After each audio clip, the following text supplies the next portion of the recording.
Warga Turki murka. Kemarahan negara-negara Islam memuncak. Rabi Israel sebut gempa Turki Suriah hukuman Tuhan.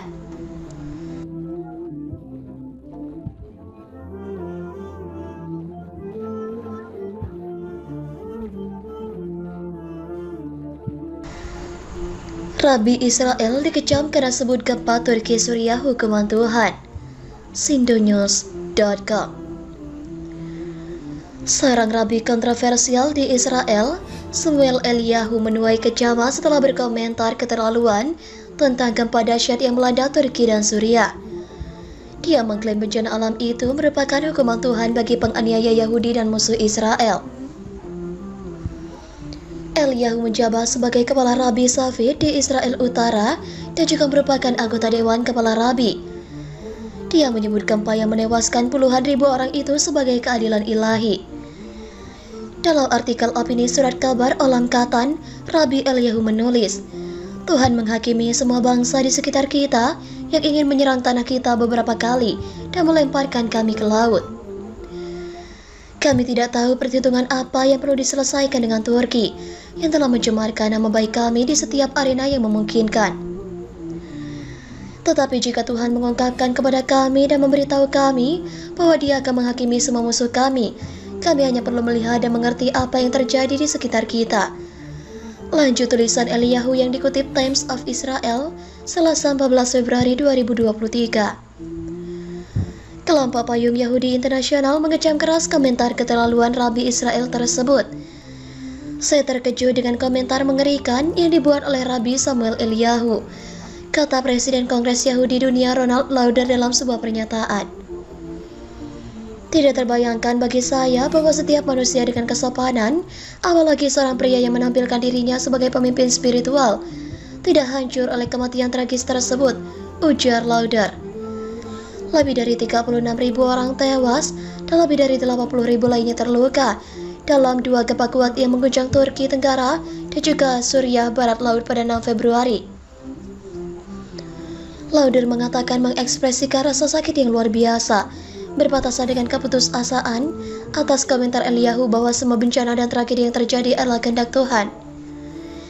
Saya untuk pertama percaya pada Tuhan yang baik dan welas asih, dan saya bergabung dengan bangsa dan rakyat dari Turki dan Suriah yang berduka atas nyawa yang hilang dan berdoa agar para penyintas dapat menemukan penghiburan dalam ingatan orang yang mereka cintai, ujarnya. Sekarang saatnya kita berkomitmen untuk saling membantu dan juga mendukung, bukan untuk mengabarkan kebencian dan juga perpecahan, imbu dia. Tokoh agama Yahudi lainnya, Rabbi Avraham Staff, juga mengecam komentar keterlaluan Eliyahu.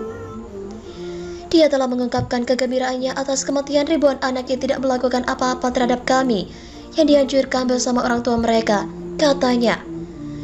Gempa magnitudo 7,8 pada 6 Februari lalu itu menghancurkan wilayah Turki Tenggara dan Suriah Barat Laut.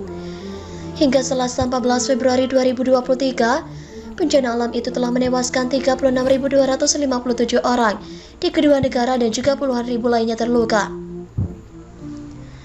Suriah telah menganiaya penduduk Yahudinya selama ratusan tahun, menginvasi Israel 3 kali, menembak petani yang tinggal di kaki dataran tinggi Golan selama bertahun-tahun, menyiksa tawanan dan menggantungkan mata-mata Israel. Eli Cohen, tulis Eliyahu dalam artikel opininya yang dikutip Middle SA.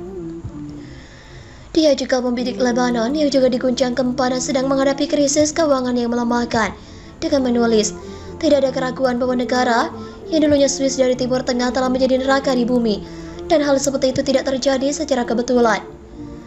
Adapun Turki yang berfungsi sebagai pusat gempa, dia menulis, kami tidak tahu apa yang terjadi dengan Turki yang memfitnah kami di setiap arena yang memungkinkan. Tetapi jika Tuhan mengungkapkan bahwa Dia akan membuat keputusan atas musuh kita tahu bahwa semua yang terjadi adalah untuk membersihkan dunia dan menjadikannya lebih baik.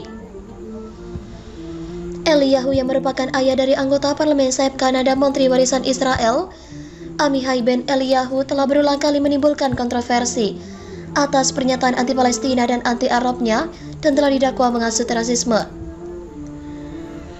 Pada 2008, dia meminta pemerintahan untuk melakukan balas dendam yang disetujui negara terhadap orang Arab untuk memulihkan apa yang dia gambarkan sebagai pencegahan Israel setelah serangan di sebuah sekolah Yahudi di Yerusalem.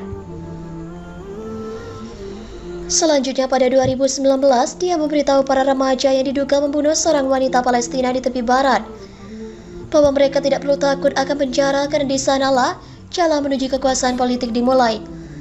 Komentarnya itu mendorong beberapa kelompok hak asasi manusia untuk menyerukan tindakan disipliner dan tuntutan pidana terhadapnya. Sejak gempa dahsyat pekan lalu, puluhan negara dari seluruh dunia telah mengirimkan bantuan dan juga tim penyelamat ke Turki termasuk Israel. Hubungan antara Turki dan Israel memburuk pada tahun 2011 ketika Ankara mengusir duta besar Israel menyusul laporan PBB atas serangan Israel tahun 2010 terhadap kapal bantuan Mavi Marmara ke Gaza, di mana 9 warga Turki tewas.